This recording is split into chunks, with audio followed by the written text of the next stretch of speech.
National.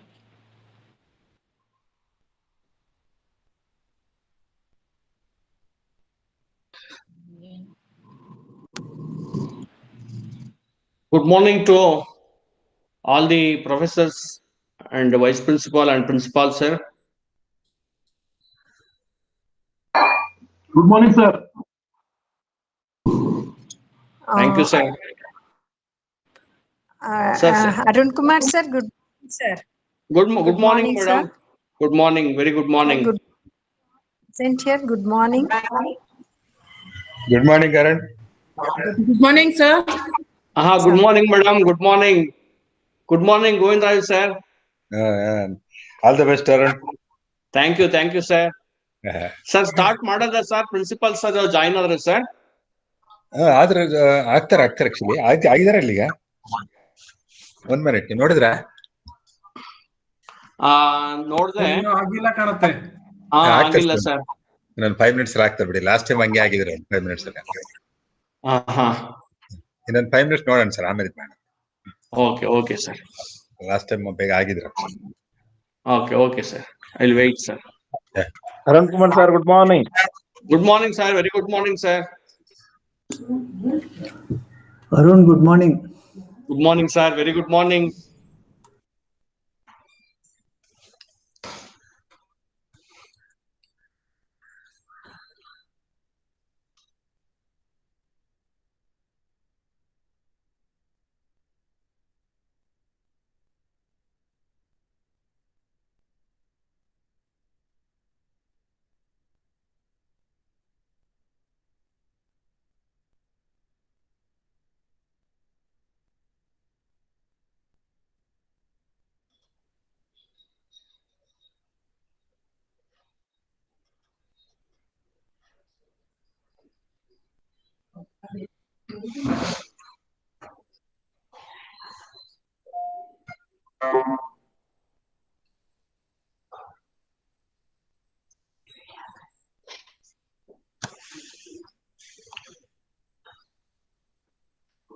Very good morning to our respected principal, sir. Good morning. Good morning. My sincere good morning to all the professors who gathered here. So, with your kind permission, I want to start the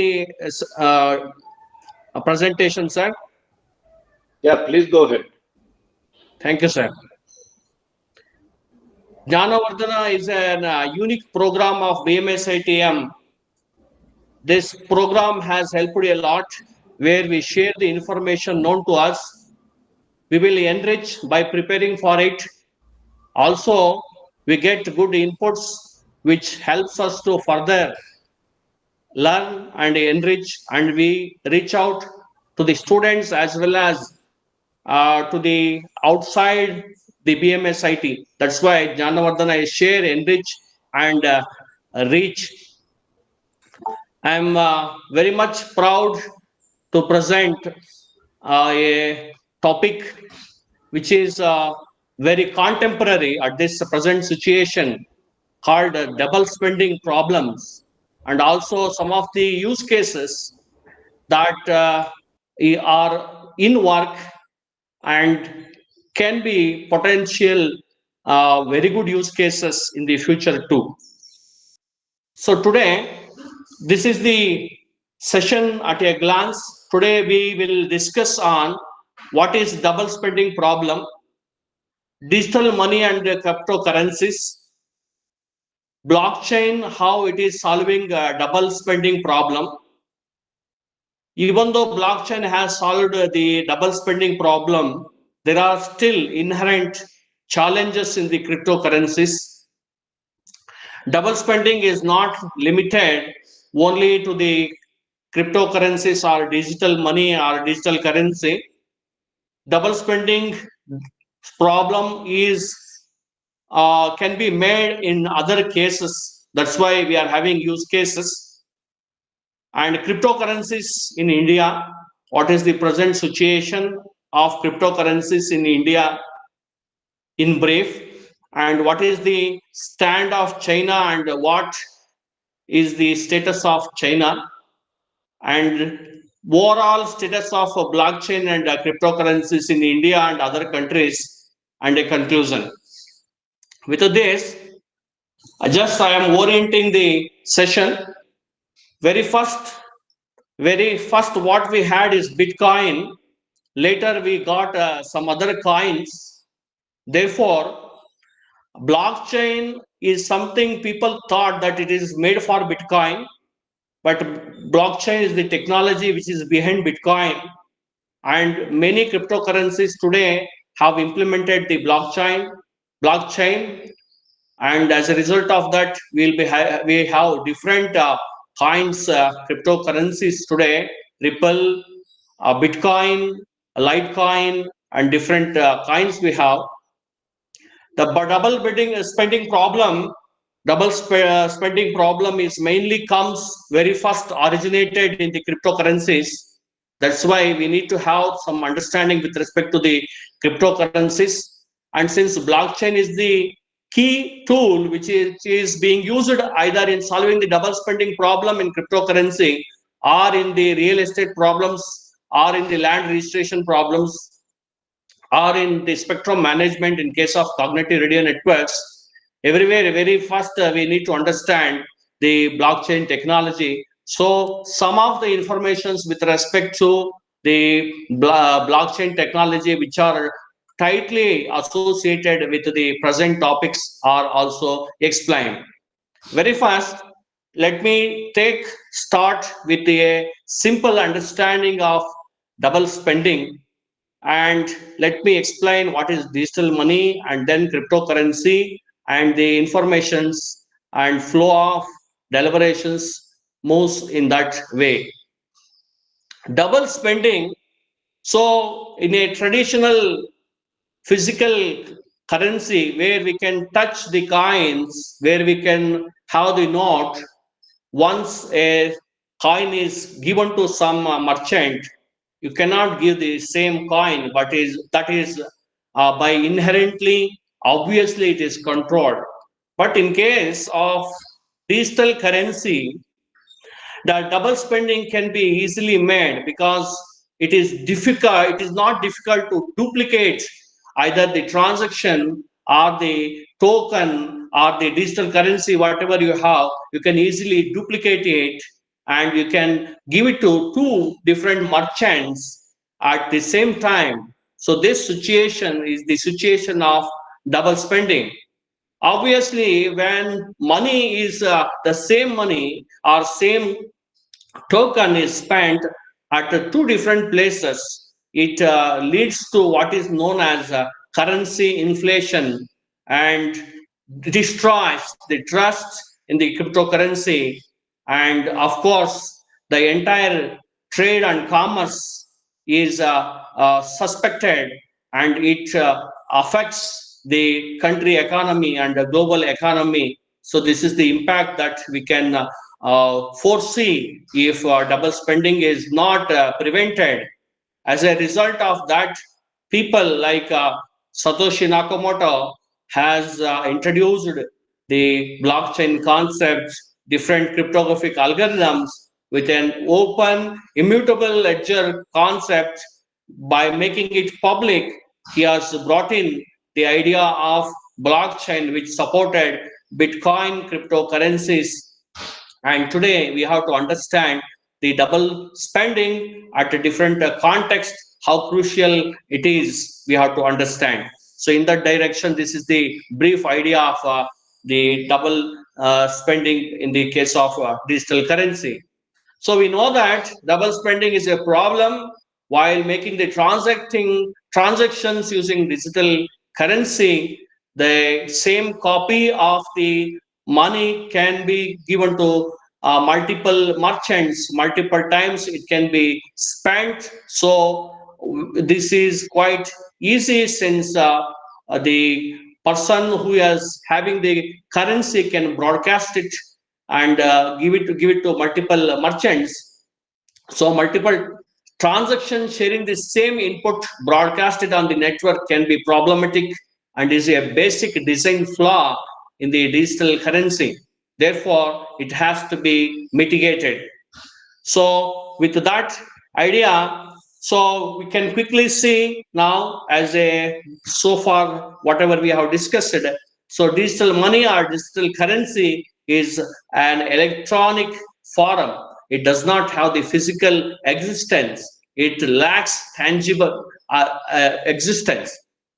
So digital money lacks a tangibility, like we cannot find a bill, traditional bill, check or coins, and digital currency represents electronic money, right? So such a bit, as such, Bitcoin is digital currency, but also a type of virtual currency. When we talk about Bitcoin, because the Bitcoin is the first cryptocurrency, digital currency that has come, obviously, like OS reference model, we keep referring to the Bitcoins and blockchain technology in throughout our discussion.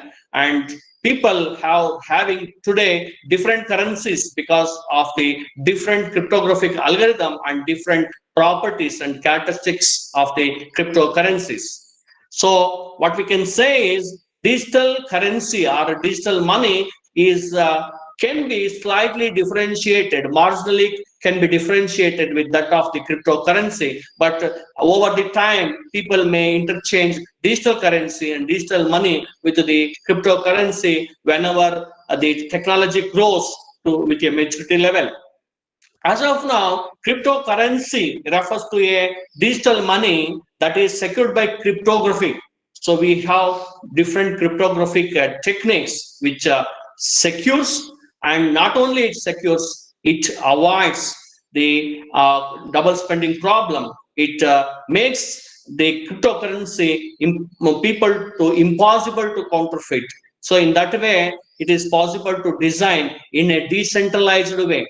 Decentralized control. So centralized control to decentralized control, we can move. The significant feature of cryptocurrency is that they are not issued by a central bank or a government, which makes them free from the hindrance of the government intervention or manipulation. So this is very, very important. We can see the both positive sides and negative sides by not having the central bank or government which is controlling, or how we can control the economy when you don't have the central controlling authority is the question which is in front of the many developing countries, and including China. And today we have to understand the different stands. Anyway, I will come to that point at later. Now digital money is, when we talk about the digital money, the history of the digital money and its transaction dates back to the invention of the internet. Because of the internet, we have got many things today as a popular, the internet has become popular platform today, even for IoT, even for cloud computing, even for blockchain. We cannot go away from the internet. So is the digital transaction using the blockchain technology. When we talk about the currency, we talk about the Bitcoin first. When we talk about the platform which facilitate currency exchanges and paying something, right? So we that time definitely we recall a successful company called PayPal, which has having a very good policy matters with respect to the financial transactions. If finance transaction made is not reaching the merchant, so within 28 hours, the amount refunds back to the person who made the transaction. So PayPal is one of the best companies, company which is having very good policy with respect to the currency, with respect to the money. With respect to money, wherever money is there, problem exists. So policy need to be in place. So Bitcoin, Ethereum, and Ripple and Bitcoin, these are the present cryptocurrencies today. In the world of cryptocurrency, we have nearly 6,000 different currencies which are currently people are using for transacting. So to name a few, we are having here Bitcoin, Ethereum, Ripple, and Litecoin. So there are some top cryptocurrencies in India. So BTC, Bitcoin, so its price, you can see, you can just search and see. People are using these cryptocurrencies in India because using the cryptocurrency in India is not illegal because people can make the transaction. So India has not taken any decision with respect to bannings of some cryptocurrency, and it is people are making use of it. The transaction is legal in India. Digital money within the financial services. So today we are having the bank, which is intermediary, which is a party controlling many of the transactions. With the digital money, the global economy is improving. It has made the trade and commerce very easy. And at the same time, the physical transfer of money is not there. So bank may be thinking of some removing some of the people working for this purpose, and also to become one of in the mainstream. Bank is also thinking of digital currency and cryptocurrency. So this is very, very important. On the other hand, banks are reducing their retail employee headcount, as just now I explained. At the same time, it is affecting the bank in a different way because it cannot cross-sell their products without in-person sales opportunities. So this is how it is affecting the bank.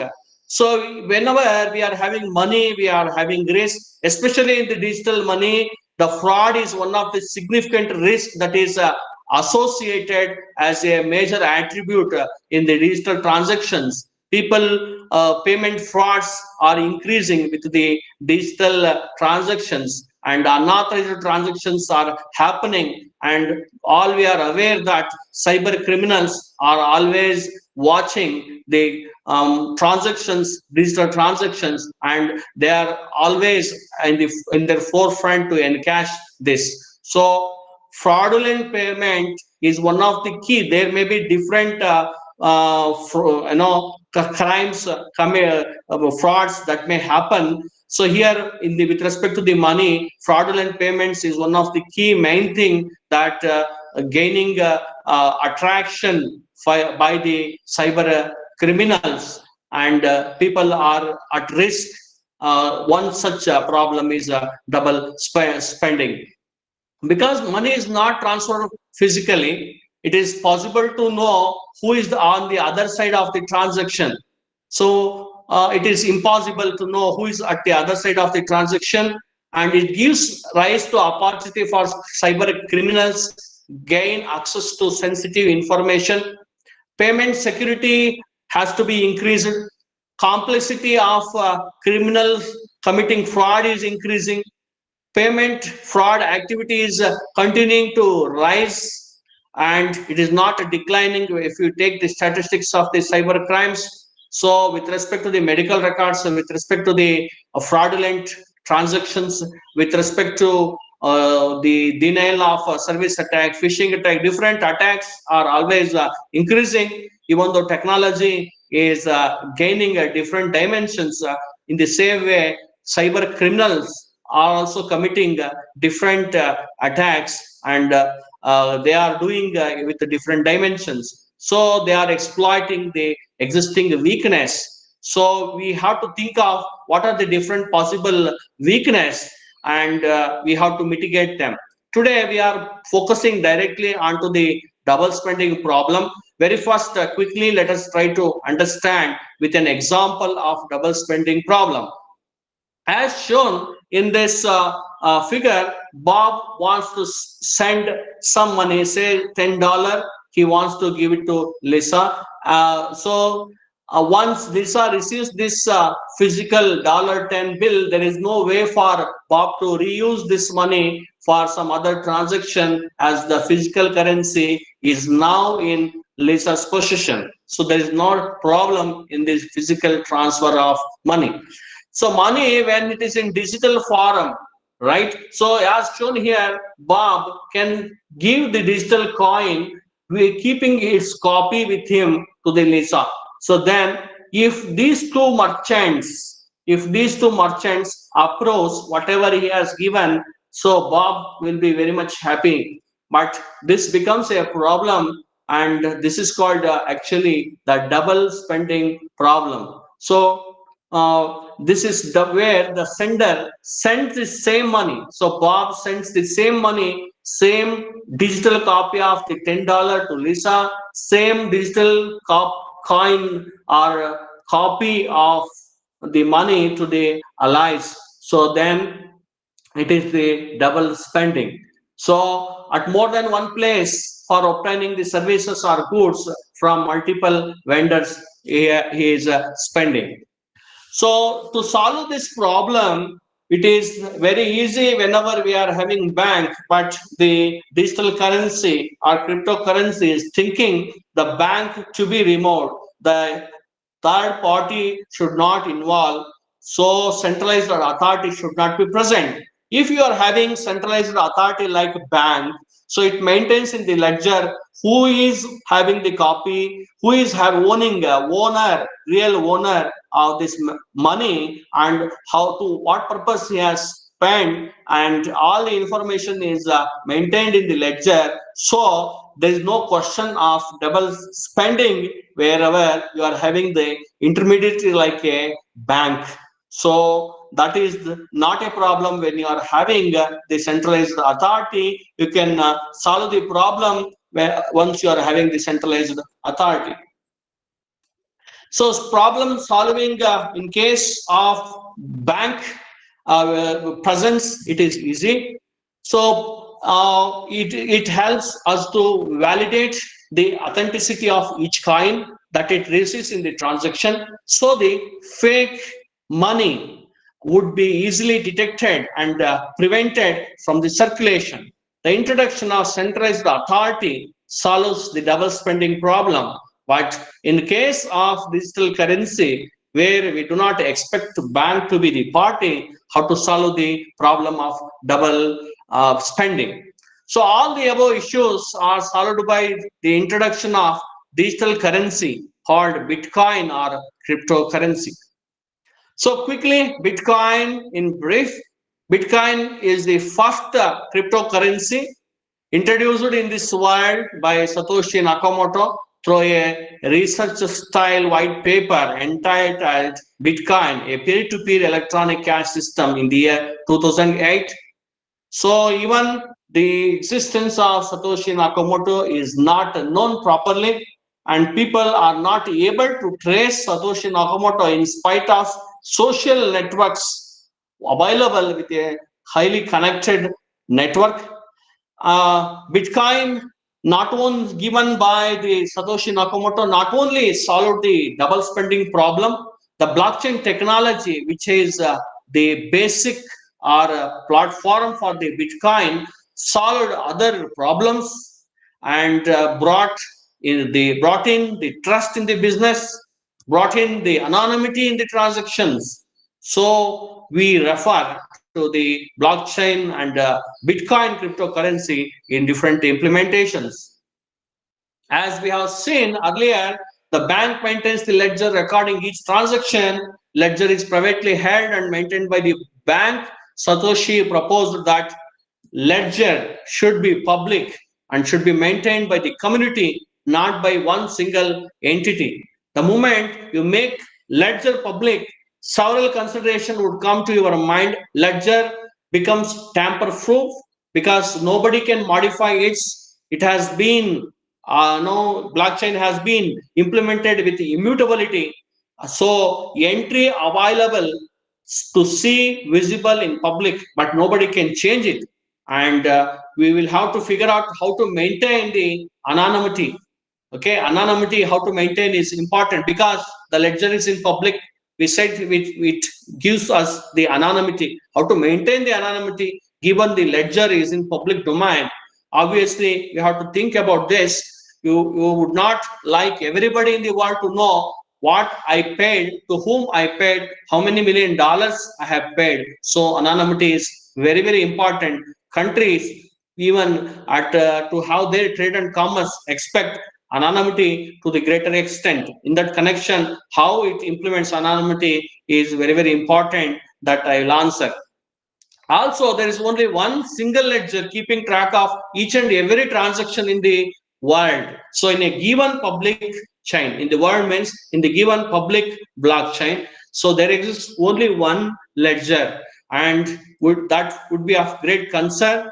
Providing a solution to these intricacies would not trivial. What I am attempting here to understand the architecture of the blockchain, to understand the Bitcoin. So to solve the problem in Bitcoin, ownership structure of the cryptocurrencies are to be maintained, which is recorded in the public ledger.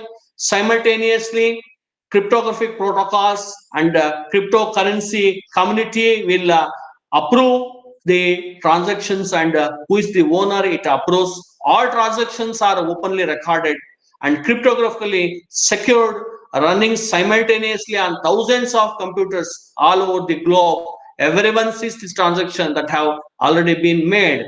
So in that connection, it becomes open, public, immutable, secured, visible. So in that way, it maintains the open records securely. In case of Bitcoins, transactions are verified by miners who ensures that all transactions during the verification process are irreversible. So miners who actually verifies the transaction, and their job responsibility is to ensure that no process is irreversible, and it should be final and it cannot be modified computationally, and thus successfully solving the issue of double spending problem. To understand the blockchain architecture more technically, we have to understand the key concepts of the blockchain. So let us quickly go to the public key cryptography using public key infrastructure. So basically, the blockchain makes use of public key cryptography and private key cryptography and hashing algorithms. These are the three main cryptographic techniques it uses. With the public key cryptography, in short, PKI, if we say, it is asymmetric cryptography. There are two pairs of keys, public and private. A key is some long binary number, as we are all aware, and the public key is distributed worldwide and is truly public because, as its name suggests, we encrypt using the private key, and the receiver decrypts using the public key, thereby maintaining the confidentiality, and also it helps us to implement anonymity in the system. That's very, very important. So in the case of Bitcoin, if you ever lose the private key to your Bitcoin wallet, the entire contents of your wallets would be instantly vulnerable to theft, and you have lost everything. So private key, securing the private key is very, very important in the blockchain. If you lose the private key, everything is lost. So here PKI accomplishes the public key cryptography technique, whatever we are thinking, it accomplishes authentication and message privacy through encryption and decryption mechanisms, because you'll be having a public key and a private key. That is possible. If Bob wants to send some money to Lisa, he wants to create a public key pair of its own. So keys are always paired together and cannot mix with the private key and public key. So private key of X1 cannot be mixed with the public key of X2. However, different pairs of private and public key can be generated. So Bob says that he is sending $10 to Lisa. So he creates a message, and that message, a plain text, is Bob wants to send $10 to Lisa. That message, now he has to encrypt using the private key, and Lisa will decrypt it. The purpose of this remittance, such as I want to buy pumpkin from you, is also added into the message. Some message is also added into the message. Some message like means I want to buy pumpkin from you. That is the message. So for that message is also added. The entire message is now signed using Bob's private key. that is signed. So when Lisa receives this message, she will use the signature verification algorithm of PKI and Bob's public key to ensure that message indeed originated from Bob, since only public private key is assumed to be with him only. So with this, authentication is possible when two parties exchange messages. It is important to establish a trust between the sender and receiver, and this idea of authentication is shown here. So Bob signs using the private key, and the Lisa once receives decrypts and using Bob's public key. This is how authentication is ensured. Privacy, as we are in having the ledger in public, privacy is also very, very important. Lisa has received her payment. Assume that is done. She wants to send the link to her book which Bob wants to buy. So Lisa would create a message and send it to Bob as shown here. So this is done using the public key and private key concept. So message privacy. So Lisa creates a message such as, here is the link to my ebook which you had requested, signs it with the public Bob's public key that she has received in Bob's request message, also encrypts the message using some secret key which is shared between two during the HTTPS handshake. Now Lisa is sure that only Bob can decode the message using the private key that is held by Bob alone. So in this way, somebody intercepting the message is they can intercept, but they cannot understand it, and they cannot make they can make some changes, but they won't understand what is the message. So this guarantees that privacy is maintained. Another thing is, for the integrity of the message, hashing. All we know hashing. Blockchain uses SHA-256 hashing algorithm, which produces a hash of size 256 bits. In hashing, so now there is a message visible here from :Bob. If I just put a comma here, or some white space is added, this message, whatever the hash of this message after adding the comma and white space, is largely changed compared to the present message. So that means a small, very small change, a comma is added, a white space is added, results in the message digest or hash output which is enormously changed. We call it as avalanche effect, and this is the main key of maintaining the integrity in the communication. So blockchain uses SHA-256. We have different hashing algorithms, as you are all aware, SHA-1, MD5, different algorithms. SHA-256 has been identified as very secured algorithm. It is very difficult to reverse it. Given a hash, it is very much difficult to create the message. That is one key property of the hashing algorithm, which enables us to implement the integrity of the message.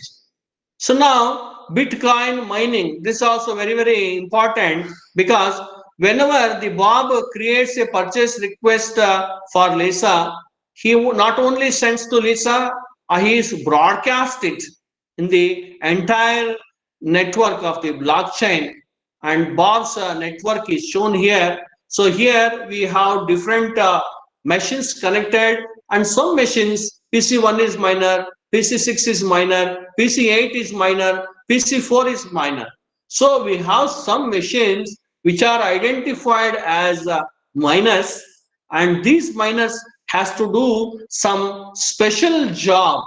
So they are asked to do special job. They cryptographically solve the puzzles. After that, they will be doing the validating, and also more importantly, we have to understand in the process of mining where the network is distributed, every miner in the network is expected to receive multiple messages from the vendors at any given point of time. He combines all the messages received during the particular time, and all those transactions are prepared like this, and this we call it as a block. And for this block, they validate these transactions, and then they create the hash by applying the hashing functions for this entire block. And this is how finally the blocks created by various miners are chained together to form what is known as truly distributed public ledger. Each block in the chain contains multiple messages which is added, right, to block n. So some miner might have aggregated all these messages, created the hash and added. So each block in the chain contains multiple messages. A block in the chain may come from any miner. While creating the chain of blocks, we observe the rule that hash of the previous block is added to the current block. That is how the blocks are connected, forming the chaining of blocks called blockchain. So blockchain privacy, as the ledger which is recording all the Bitcoin transaction is made truly public, the privacy is at stake. So anybody in the world would be able to know who paid whom. So traditional banking system is able to maintain the privacy by keeping the records confidential, while now we have privacy which is at stake. We have to achieve this by using the different strategy. Sender of the Bitcoin needs to know whom to pay. So we achieve this by having the public key of the vendor, and even the public key need not be registered in the name of the vendor, and it can be anonymous. In that way, we make the transaction anonymous. If we are having just a public key, it is enough. You can make the transaction. And the public key need not get associated, registered under any name, or if registered also, the ledger, the public ledger is not going to record the public key anywhere in its public ledger. So that way, anybody outside of this transaction would only know how much money is transacted and to which public key the money is paid out, but not to whom it has been paid. So in that way, the degree of privacy can be maintained. Further degree of privacy can be improved by having different pairs of public key, public and private key. Multiple transactions can be carried out, and you cannot be grouped together by a third party, and that is possible. Even though you are having all these implementations in the blockchain, since we are in the internet, so it is difficult for anybody to have completely secured system. So we will be having some of the attacks even in the cryptocurrencies, even with the implementation of the blockchain. So there are some three important probable attacks on the Bitcoin system where it uses the blockchain. We call it as a race attack. The first attack is the race attack. So here, so we can see the problem of a double spending. You may send the same coin to different vendors in rapid succession, probably using two different machines. So there we in the regular blockchain, this model is not assumed. So even the vendor having two different machines connected, so he can try of sending the same coin to different vendors. And if the vendors do not wait for the block confirmation, and if they deliver the goods, so they will realize soon that the transaction was rejected during the mining process. So in order to avoid this problem, the vendor who involved in the blockchain Bitcoin is asked to wait for at least one block confirmation before sending the goods. He has to wait for a while. Immediately as and when a currency comes, he should not deliver the goods. So that is what the solution as of now to overcome the race attack. That way, a blockchain can be designed to mitigate the problem of race attack. The next attack is a Finney attack. In this case, miner who is trusted party identified as one of the good person who is himself mines and the transactions validates, but he does not release the block, and he uses the currency for second transaction and then releases the pre-mined block. In that way, he creates the problem. The miner himself, he works as a attacker called bad miner or malicious miner. So here, every miner has been set some time period in which he has to release the block, or to mitigate this, the seller should wait for at least 6 blocks confirmation before releasing the goods. People has investigated that this 6 is a decent number. After the survey and experimental analysis, they found that 6 blocks have to be confirmed, then only the delivery of the goods can be done. Next is 51% attack. People said that the block double spending is easily can be done when you are having a 51% attack. What is this basically 51% attack? We know that a typical public blockchain requires heavy electrical powers to run the blockchain, because millions of machines have connected in the blockchain to execute solve some puzzles, to actually mine. So in such a situation, we are assuming this. We never came across in any literature survey, in any study, that 51% attack has happened. But it is assumed, even though it is impractical assumption, it is assumed that suppose attacker mines a private blockchain with the capacity of 51% computing power, then he can spend the coins, because the entire network will be under the control of the attacker. As he owns majority of computing power, it is guaranteed that his private blockchain at some point of the time would be longer than the chain of honest network, and he is going to add the blocks, and that series of blocks will be considered in the blockchain. This is called as fictitious attack. And if you think of these impractical impractical attack, we can understand to what extent the blockchain is secure. So with this idea, today we have blockchains of types public, consortium, and private.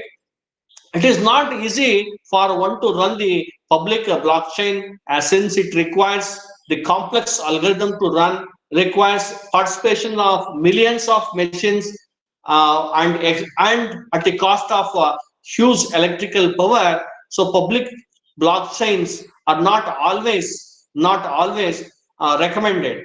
However, we have consortium blockchain, which are helpful for a particular group of organizations. Say 15 financial institutions have joined and they work together. And also you can have private blockchain, so where right permissions are kept centralized to one organization.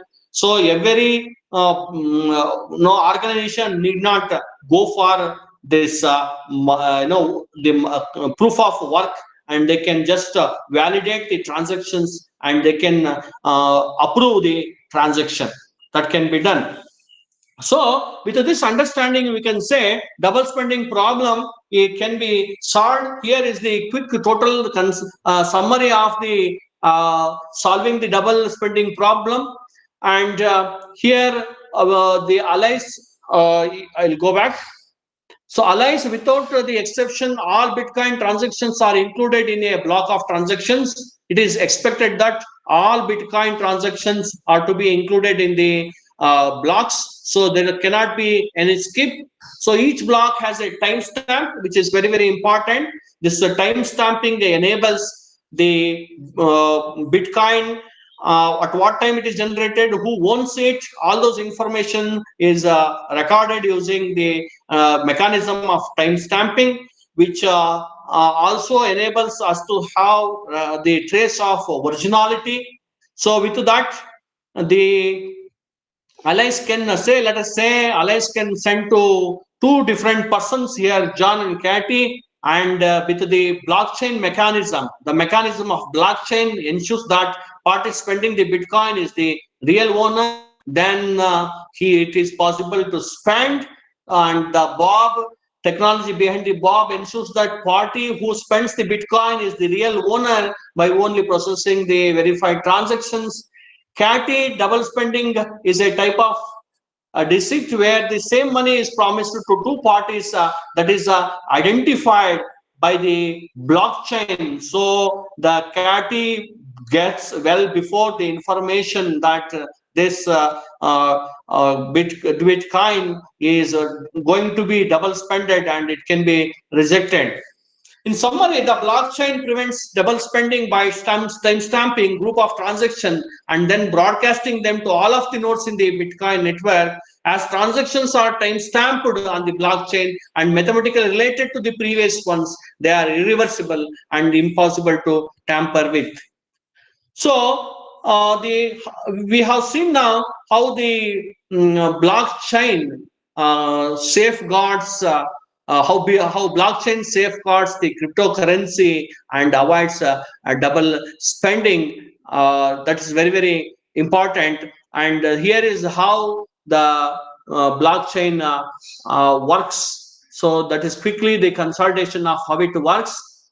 Someone requests for the transaction.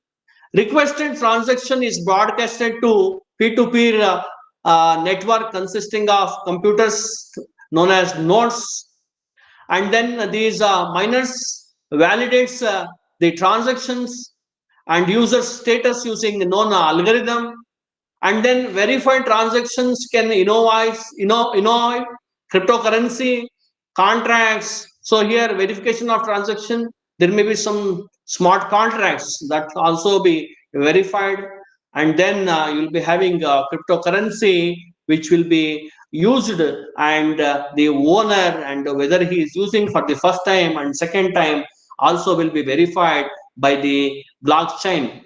So cryptocurrency has become the medium of exchange and created and stored electronically in the blockchain using monetary units and verify the transfer of funds, and Bitcoins is the best known example which successfully implemented with the lot of security in place. Therefore, Bitcoin has got highest value in the world so far till China introduced its own coin.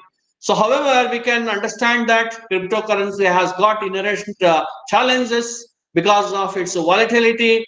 Even though we are having 6,000 to 8,000 cryptocurrencies today, the volatility is a common inherent characteristic of all the cryptocurrencies. That's very, very important. So nobody comes officially and supports you while you are investing in the Bitcoin. So no financial advisor takes the risk of advising, and it is left to the individual vivechana. Another is the nature of block rewards and consensus protocol involved in the major cryptocurrencies today. So these are the volatilities. So how much is the motivation given, financial motivation given to the miners is also one of the reasons for volatility. And demand and supply, this volatility and the uncertainty involved in the cryptocurrency investment comes largely from the fact that there's no clear understanding of what the supply of cryptocurrency is and what its future utility may be. So how much supply is done, how much of money is available is in a public, especially in the public cryptocurrencies, public blockchain, it is unknown. And consensus algorithm, when it comes to the consensus algorithm in a distributed system, how to come to a common conclusion, how to mitigate the problems that are available. Like we have seen how to ensure that the race, for example, a race attack happens, how to mitigate that, how to ensure that the vendor has waited for 6 block confirmations. That is very challenging. And also proof of work requires huge electricity. So today the China is willingly or knowingly, unknowingly, or we like it or not, China is called as a superpower of blockchain technology. So we don't know how the China is making such a huge power, electricity, or the computing power to work with the consensus algorithm. So it has put 6 public blockchains in the world to make the transactions. So but we have to know that proof of work requires huge amount of electricity. The proof of stake is an alternative to proof of cryptocurrencies, including Ethereum, which is second largest currency after the Bitcoin, is going for proof of stake kind of consensus algorithm. With all this complexity, the people are moving towards the cryptocurrency. So blockchain has become the new internet. It has provided distributed ledger. It has provided smart contract. It has given us the consensus framework. Even with this complexity, it has given the trust, and it assures single source of trust and secure. So blockchain, no doubt, it is changing the world. The technology is solving different problems, and it is people have different researchers, predictors have appreciated the contribution of the blockchain technology, which is not restricted only to the cryptocurrency. Mainly, the cryptocurrency makes use of Byzantine fault tolerance, which is which is very much proved consensus algorithm, which able to take the blockchain key functioning to a level of satisfaction, even if errors happens, if breakdown happens, if some participants like miners do not have participated as expected with the ethics and with the trust, still it able to improve, it able to implement the consensus algorithm. So is the Byzantine fault tolerance, which helps the prevent double spending through peer-to-peer file sharing technology combined with public key cryptography. So we have different styles of understanding with respect to the network of the blockchain is concerned, centralized, decentralized, and distributed. So there is a relationship between the Bitcoin and blockchain. We can understand this relationship by looking and recalling whatever we have discussed so far. Blockchain provides a verifiable database ensuring that all purported transfer are actually transfers, and it protects from double spending and fraud. So blockchain is the technology behind the Bitcoin, and it has become great because it has not only solved the problem of double spending, it has given trust. Let me take some use cases. So far, we have discussed double spending in the context of the cryptocurrency. We need not, as the blockchain technology need not to be thought only in association with the cryptocurrency. Double spending problem need not be thought only in the idea of the cryptocurrency. That is what I want to highlight here. We, the researchers, can think of double spending in different contexts. When I made the literature survey, I could be able to find in the real estate transactions, double spending problem exists, and the double spending problem can be solved using the leveraging technology like Web3. So here in this context, you can see you are having Alice, Patrick, and Bob. So here, this is the network. You are having the distributed ledger. Ledger is there with everybody. I am talking now with respect to the double spending problem in real estate transactions. So in the Bitcoin, and when we use the bank, it is not a problem because either Bitcoin with the help of blockchain technology ensures that there is no double spending.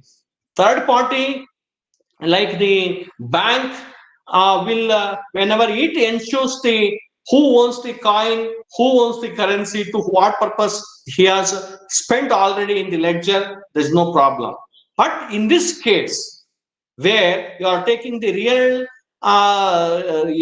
estate scenario, right? So there may be, if you digitize the entire business process and if you enable decentralized marketing, then the P transaction that happens has to be checked for double spending.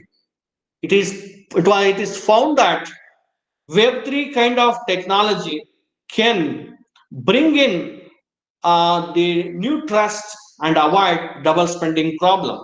So Web3 is a collection of JavaScript libraries that supports the interaction with an Ethereum node. Basically, Ethereum is a platform where you can implement the blockchain with smart contracts, and it provides an API to use. We can easily work with the blockchain with these supporting libraries. That is possible. That's a quick answer. Now, what is this real estate problem? What we are talking is, we have to understand. So now, in this real estate problem, I have taken a scenario where a real estate transaction is about to take place, in which seller, whom we will call Alice, and the buyer, Bob, while this transaction will be mediated by a property broker, party A. Alice is the seller, Bob is the buyer. In between, you are having the broker, party A. In a normal transaction, the broker, party A, will present the seller Alice with a signed offer from Bob. Should the seller agree with the price, the agreement of sale is concluded and Bob authorizes the release of funds to Alice in a normal scenario. However, from the time that Bob releases the funds, title registers around the world take from weeks and in some cases for a year to have the new owner to be approved. And title deeds from Alice to Bob, it has to be transferred, right? This transfer of ownership has to happen. During this course of action, during this course of transferring the ownership from the seller to buyer, there may be many things happening. So there are indeed some blatant flaws in this model, where the bad owner sells to the multiple people. He might have signed multiple agreements, and so is the double spending problem inherently found in this model of real estate business. So we have to find out some technology where it should be impossible for him to sign the second agreement digitally. So to make this and also to protect the broker, because broker is not aware of this owner is signed to the multiple agreements. Therefore, even the broker has to be protected. Otherwise, the legal allegations will come to the broker. So we have to avoid, protect him. So now with the now this is a model where we have thinking avoiding the double spending problem. So this owner, you can see this owner signs agreement to sell and gives to property broker A, and this owner also signs the agreement to sell and gives the property broker B. But property broker B, you can see property broker B advertise the property, presents offer, and he is the one who registers in the central registry. And this broker A, he makes the announcement second, and he gets the message that already the property is registered and the broker A is in a problem. So to avoid this, there is a solution avoiding double spending problem. So this can be done provided. If you are able to bind the given property title, property records to only one buyer, who is the first buyer, and announce the transaction to the title registry, and he should not be able to sign for the second party. In that way, we have to make. When this happens, much of the blame, when this happens, the blames that is anticipated to the broker A will not be there for him, and also we can avoid the double spending. So to do this, achieve this, actually, there is a technology called Web3, which is being used for many of the real estate businesses, and this technology is called Web3.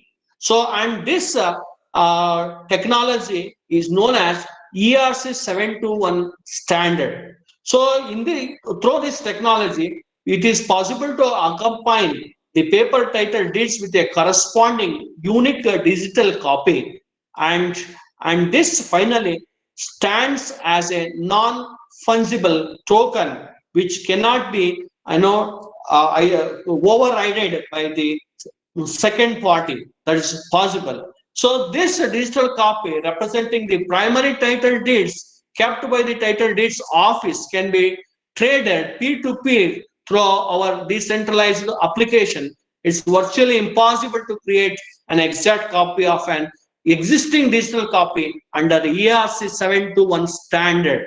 Therefore, ruling out the possibility of double spending once Alice has signed over the digital copy to Bob. This is very, very important. I hope with this real estate business will improve, and anybody who can easily able to purchase if such implementation is done. Further, not only double spending problem can be seen from the agreement of sale to the registry, even the multiple registrations can be avoided by implementing the blockchain with and extending using these technologies. Let me take use case 2, blockchain enabled spectrum across in cognitive radio networks. Today, with the advent of 5G networks, people are thinking of implementing the blockchain based spectrum management in cognitive radio networks. So in this blockchain verification protocol is proposed for the enabling of spectrum and securing the spectrum and sharing the spectrum. The spectrum sharing mechanism used as a medium access protocol for accessing wireless bandwidth among competing cognitive radios. Virtual currency called specoins are used to for payment to access the spectrum. So here the case of primary and secondary users are taken, and those who are having the coins can access, and these people who are trying to access are secondary users. An action mechanism based on a first come first served queue can be used with the price for the spectrum advertised by each primary user in a centralized fashion. The blockchain protocol here facilitates the transaction between the primary and secondary users. The concept of blockchain is extended here, and who is actually owning the coin can only use the spectrum. So this is there are some possibilities of present token system, like in the credit card system, EMV technology is used. People will say, claimed in the different literature survey, that the coins are stolen. So with this implementation or ERC 721 implementation, it is possible to protect the spectrum usage from the same coin or from the same token by the multiple people. So still it is possible. This is one potential problem. We can go in depth and work in this direction. So with all this discussion, I would say the internet, the India has to immediately think of cryptocurrency many people have advised the cryptocurrency to come out because the annual 10 trillion dollar 10 trillion economy we can control by having our own cryptocurrency with the right checks and balances combined with the fast growing Indian consumer internet economy. India can become a home to blockchain innovations that could drive India faster towards becoming a $10 trillion economy. The central government is planning to have its cryptocurrency bill. So I searched the many places. I could not find what is the bill and what is the stand of India with respect to the cryptocurrency. And as of now, as per my knowledge, India has not released any cryptocurrency. Simply, it has said it is legal to do cryptocurrency transactions, but never ever we are having our own cryptocurrency, which will be helpful for us to have our trillion $10 trillion economy in a controlled way. So cryptocurrencies primarily use a distributed ledger technology called blockchain. As we have seen so far, we can use smart contracts, so we can implement identity management, we can control the supply chain. Therefore, definitely trade and commerce at a global level look for our own cryptocurrency and our own blockchain as a country. The World Economic Forum reports and survey indicates that blockchain expertise appear to be fastest growing skill requirement, opening a huge career opportunity for professionals connected with this ecosystem. No doubt, the China is the first country in the world which officially released the digital currency, and the people are thinking whether the Bitcoin will come down and whether it will crash the US dollar and Facebook's Libra. So let me see this. So you can second. 1 second. I will just share this.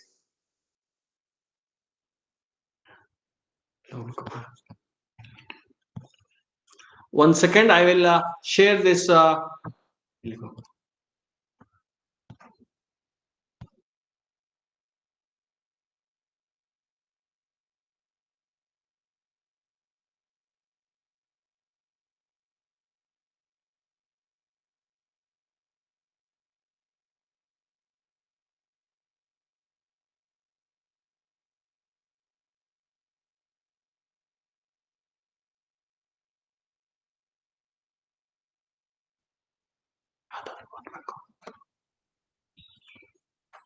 No.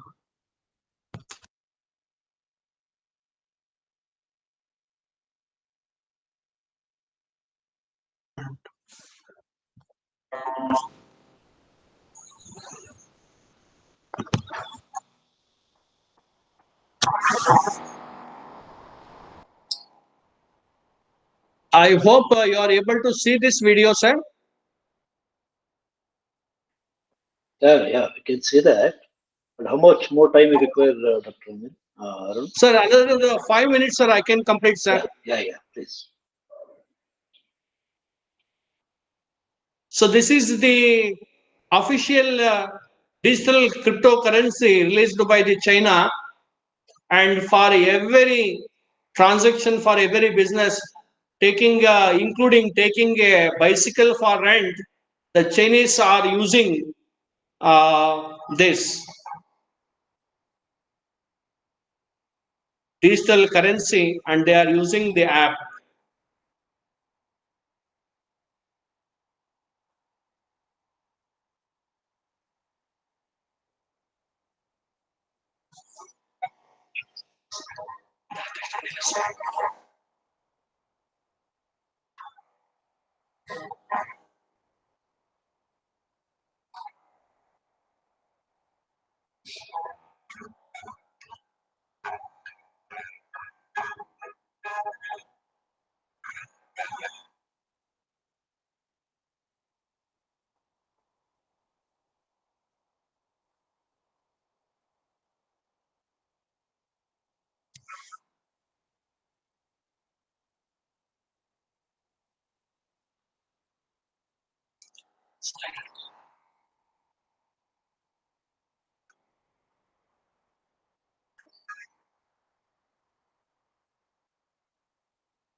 Arun?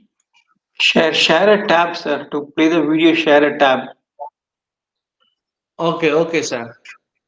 I shared, sir. It was visible? No, It's not playing. Okay.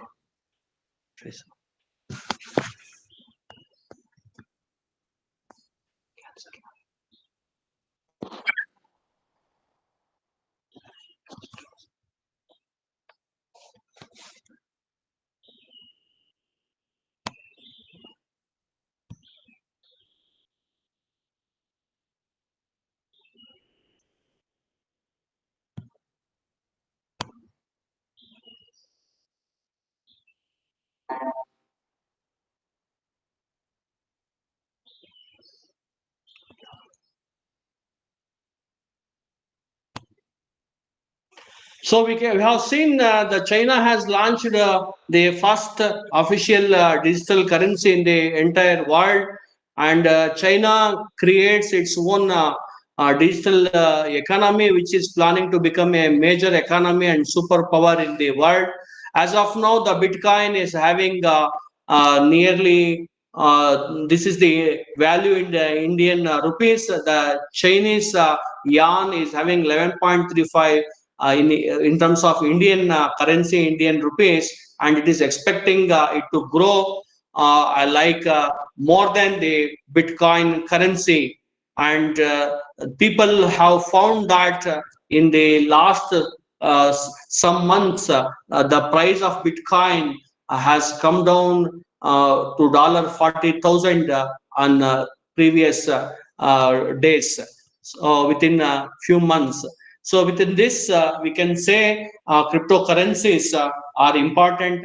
Blockchain can support the Bitcoin or any cryptocurrencies.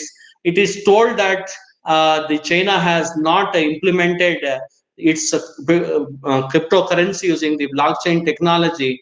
It has used its own technology. It is not disclosed by the China. However, it has implemented the cryptocurrency, which is controlled by the Chinese people, Bank of China. So with that, we can just recollect that there are few blockchain advantages because of its decentralized nature, because the ledger is public, provides transparency and trust. It is immutable, available to all, provides security and faster dealings. In the last Janavardhana, when I presented, I found that Visa is Visa card is processing the transactions, 10,000 transactions per second when we analyze, whereas the blockchain can do only 24 transactions per second. Now it is found that blockchain can do 10,000 transactions per second. So blockchain is improving. Still, it has got a lot of scope to improve, and it is to be noted that blockchain with a customized nature we can implement. That means we need not go always for the public blockchain. We can go with the private blockchain, consortium blockchain, and we can avoid the proof of work, thereby saving the power, and we can implement our own consciousness algorithm to come across the common decision. You can find many companies are implementing, especially for maintaining the diamonds supply chain. The blockchain is used. However, as with every technology, even blockchain has got some problems. Still, scalability has to be improved, and adaptability is a problem, and privacy is sometimes suspected because of different attacks. Nobody is there to regulate it, and people find that even though we are having 8,000 different cryptocurrencies, and some majority of the cryptocurrencies are working on the blockchain technology, people have a lot of scope to improve even the blockchain technology. The attacks on the blockchain technology itself So in that context, we can say the blockchain is relatively evolving technology or immature technology. So these are some points which triggers us to look at the blockchain technology available to everyone, cannot be altered. It is got a good validation and approval by the miners, and the no central authority, which and privacy is protected by cryptography. Status of blockchain in India. In India also many companies including TCS are working. ICICI Bank is working on blockchain technology. Reserve Bank of India is thinking of implementing its own cryptocurrency. And these are some banks, especially banks wants to go for the cryptocurrency because they don't want to be out from the mainstream. So ICICI Bank or Yes Bank, Bajaj, all these different banks and insurance sectors, healthcare sectors, cross-border transactions, all these different business models, they want to use the blockchain technology. And we have different companies working in India on the blockchain technology: Hyperlink Infosystems, Infosys, TCS, Accenture, Capgemini, WillowTree Apps, Gensor Technologies, and Tech Mahindra. These are some of the companies which are working in India on blockchain technology. And even CDAC is a company which is working on the blockchain technology with respect to the land registration using the proof of stake as a consensus algorithm it is using. Today, up to today, countries that have issued their own cryptocurrencies include Ecuador, China, Singapore, Indonesia. These are the countries, and Estonia, Japan, Russia, and Sweden are looking for their own cryptocurrencies. Even though Estonia itself declared itself as the blockchain country, it has not released its cryptocurrencies. Even Russia, for that matter, has not issued the cryptocurrencies, since it indicates it stands saying that there is no centralized authority and it is highly volatile, and it believes in many of the ethical things, and so that is what is claimed by Russia. And but still Russia is also thinking of introducing its own cryptocurrency. It's working on it. So with this, I can say today we have discussed the double spending problem, which need not be confined only to the cryptocurrencies. Double spending problem can be seen in various places, including the use cases, whatever we have discussed, like real estate business, land registration, maintaining spectrum in case of cognitive radio networks. In the same way, we can think of different double spending problems in the different contexts. And when it comes to cryptocurrencies, blockchain technology, no doubts, is successful in avoiding the double spending problem. So with this, I thank our respected principal and our all professors for patiently listening and encouraging me in presenting in the Jnanavardhana. Thank you, one and all. Thank you very much. With this discussion, I am stopping my presentation, and I am open for questions. Whatever the knowledge, whatever I am having, with that, I will try to answer your valuable questions. Thank you.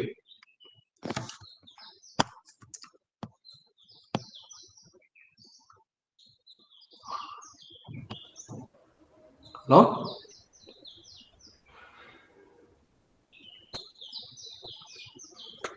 Hello Sir. Kumar Sir, ಹೇಳಿ sir. Sir ಏನಿಲ್ಲ, what are the challenges in India or Indian scenario? What are the challenges for implementation of cryptocurrencies?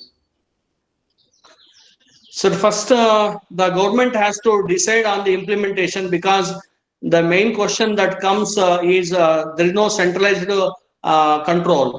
So when we implement a blockchain as a public blockchain, there will not be anybody to control. Now China has released its yuan, which as a digital cryptocurrency, by implementing it as a decentralized but controlled. So it is decentralized control, and all the citizens of China, they have to use for any business only the certain. There are two apps, Alipay app and another app. only those two apps they have to use for doing the transactions. So that is how China has implemented. For India, there may be some legal stand required in supporting of this. Like now, how they have said the cryptocurrency transactions are not illegal. In the same way, the having cryptocurrency itself is legal or not illegal. They have to first point they have to decide. And during the implementation, how we can implement. If whether we can implement it as a public blockchain, then all the challenges of the public blockchain, like the power requirement, energy requirement, and the costness algorithm and its volatility, all these things comes into picture. Then how to control the global economy and how to make the cross payment boundaries, all these things questions comes as a part of the release of the cryptocurrency, as I know, sir. Okay. Sir, regarding Bitcoin and Ethereum, if we compare, yes, sir. Bitcoin and Ethereum. So for Bitcoin, we use SHA-256 algorithm. Yes, sir. So which is the evolved version of SHA-1 algorithm. So in an SHA-256 algorithm, suppose if the yes, input is too long, longer than 512 bits, so what to do in such cases? So as I know, SHA-256 is a hashing algorithm. Yeah. Irrespective of the input, it always generates a fixed length hash of 256. Here, Yeah. 256. If the input is too long. Yes, sir. In such cases. Sir, actually, how long it can be, or I don't know about the input so long. Generally, okay, the blockchain size is fixed, sir. So blockchain say 1 MB should be the blockchain size maximum. That way, some decent size is fixed, and accordingly it will be used. I have not explored in that direction of how long the blockchain size can be. Those things I did not explore, sir. Sir, third and last question is when it comes to regulation and legal aspects of implementation of blockchain. So you told the bill is to be enacted in the parliament. Yes, sir. So any salient features of bill, and is it extension of present IT Act or what? Anything else? Any information? Is it separate bill or is it continuation of IT Act? Cryptocurrencies bill, the separate bill they have to present, sir, as I know, cryptocurrencies bill, because they should work on the policies and technically how they have to implement and how it should reach the common man and what should be the wallet and how much of money they have to put in, because now the China, as I remember, $650 million China has put in the wallet of the Yuan cryptocurrency, and they have asked the people to use it. So all these things they may have to decide. Therefore, in that connection, separate bill is required, and they have to present, and the bill has to pass in the cabinet. Then only they can implement and release our own cryptocurrency. RBI is working on this direction, and I don't know the present status. As of now, they have not released any cryptocurrency, and they have not presented any bill in this connection. Right, sir. Thank you. Wonderful presentation, sir. Thank you. Thank you, sir. Thank you.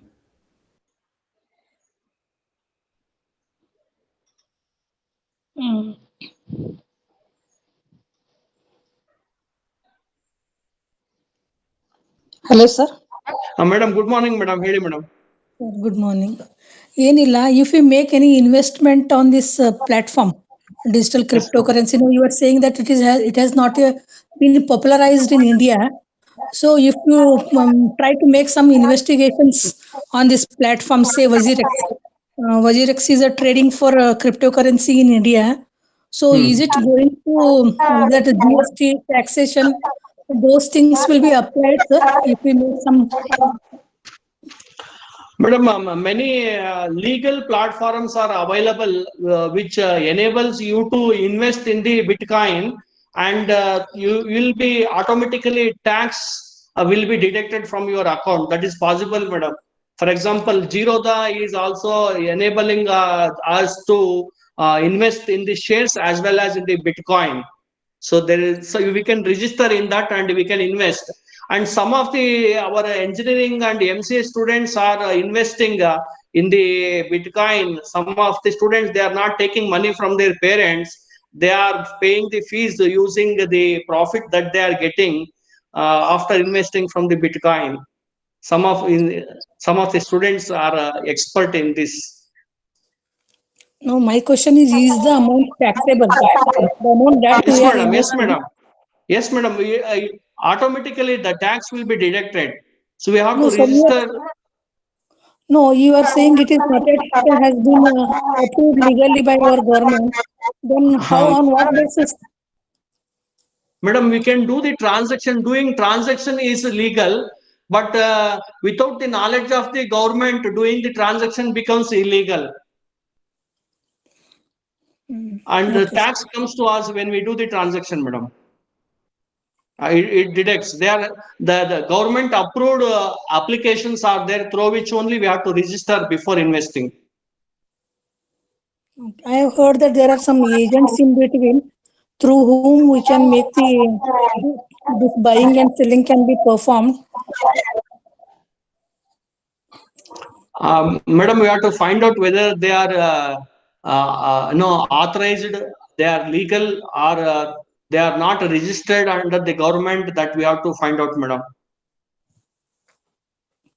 Registration will not come into point, no, sir. Now, when it is not yet been accepted by government, then why you should go for legal expectations? No, correct, madam. That is the challenging. Sometimes we have to go as per the government instructions. Correct, madam. What you said is correct. I don't have complete idea about that investment in that cryptocurrency and how it comes.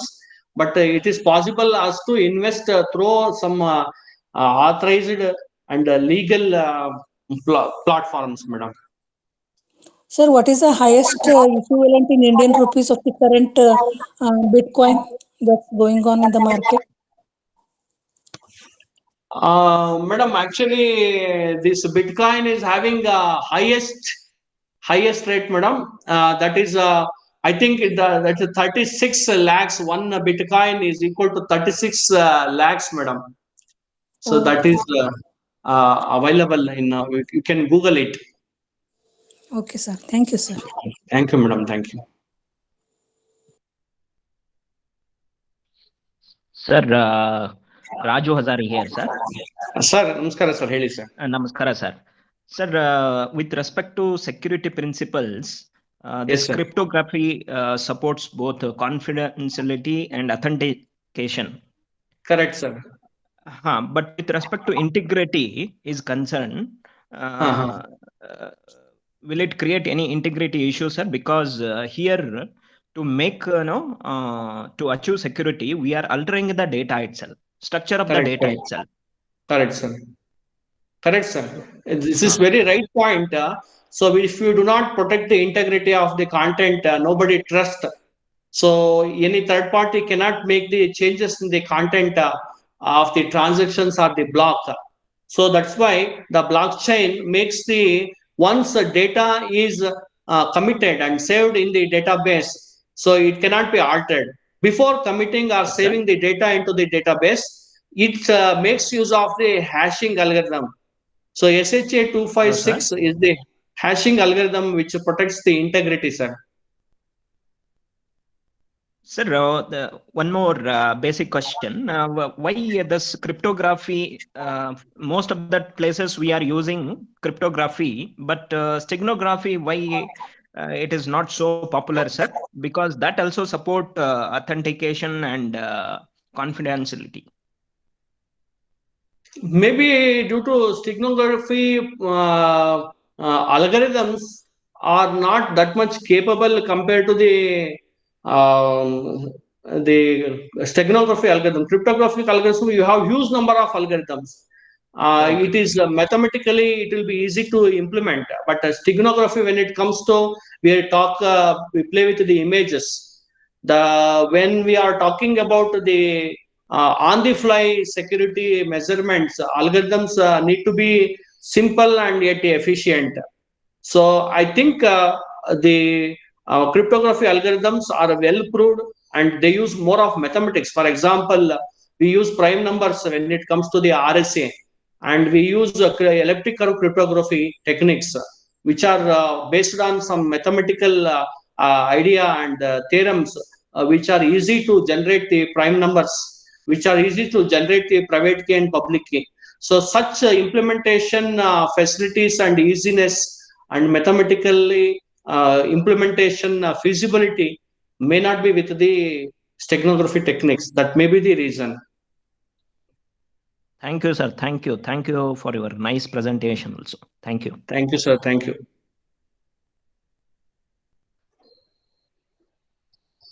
Yeah, there are no more questions. No more, sir. Yeah. Thank you, Dr. Arun Kumar. It was a very nice and very elaborate presentation. Thank you, sir. It was some more deeper workshop kind of an activity to familiarize ourselves than what we are today, right? Yes, sir. Yes. Yeah. Thank you very much. Thank you very much, sir. Thank you very much for your motivation and encouragement, sir. Thank you, sir. Thank you. Thank you very much. Thank you, sir. Thank you, sir. Thank you, sir. Thank Thank you, you. sir. Thank you, sir. Thank you, madam. Arun Kumar sir, thank you Okay. for presentation, sir. Okay. Thank you. Thank you very much, madam. Thank you, sir. Thank you. Very scholarly presentation, sir. Oh, thank you, sir. Thank you. Thank you for your support. Arun Arun Kumar sir, thank you. Oh, thank you, sir. Thank you. Thank you for Actually- motivating and encouraging us. Yes, sir. Actually, we don't know anything about cryptocurrency. At least you have enlightened us, regarding cryptocurrency. Okay. Thank you, sir. Oh, thank you. Thank you, sir. Thank you. Thank you. Truly astounding, sir. Performance.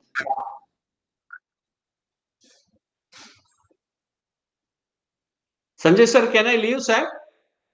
Yes, sir. Sure. Thank you. Thank you, sir.